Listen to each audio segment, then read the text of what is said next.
പത്തനംതിട്ട പന്തളത്ത് പ്രവാസിയുടെ വീട്ടിൽ വൻ കവർച്ച. കിടപ്പുമുറിയിലെ അലമാരിയിൽ സൂക്ഷിച്ചിരുന്ന 50 പവനിലധികം സ്വർണ്ണാഭരണങ്ങളാണ് കവർന്നത്. പ്രത്യേക സംഘം രൂപീകരിച്ച് പോലീസ് അന്വേഷണം തുടങ്ങി.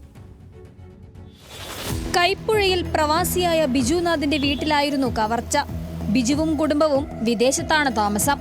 ബിജുവിന്റെ അമ്മ ഓമന പകൽ സമയത്ത് വീട്ടിൽ നിൽക്കുകയും രാത്രി മൂത്ത മകന്റെ വീട്ടിലേക്ക് പോകുന്നതുമാണ് പതിവ്.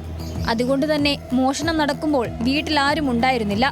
വീടിന്റെ മുൻവശത്തെ കതക് പൊളിച്ചാണ് മോഷ്ടാവ് ഉള്ളിൽ കടന്നത്. രാവിലെ ഓമന വന്നപ്പോൾ കതക് തകർത്ത നിലയിലായിരുന്നു.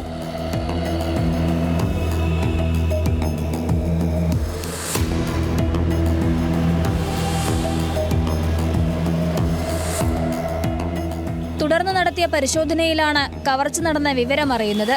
വിദേശത്തുള്ള മരുമകളുടെ സ്വർണ്ണാഭരണങ്ങളാണ് നഷ്ടമായത്. വീടും സ്ഥലവും നന്നായി നിരീക്ഷിച്ചു വന്ന സംഘമാണ് കവർച്ചയ്ക്ക് പിന്നിലെന്ന് പോലീസ് പറയുന്നു. ജില്ലാ പോലീസ് മേധാവിയുടെ നിർദ്ദേശപ്രകാരം പ്രത്യേക പോലീസ് സംഘം അന്വേഷണം തുടങ്ങി. ന്യൂസ് മലയാളം, പത്തനംതിട്ട.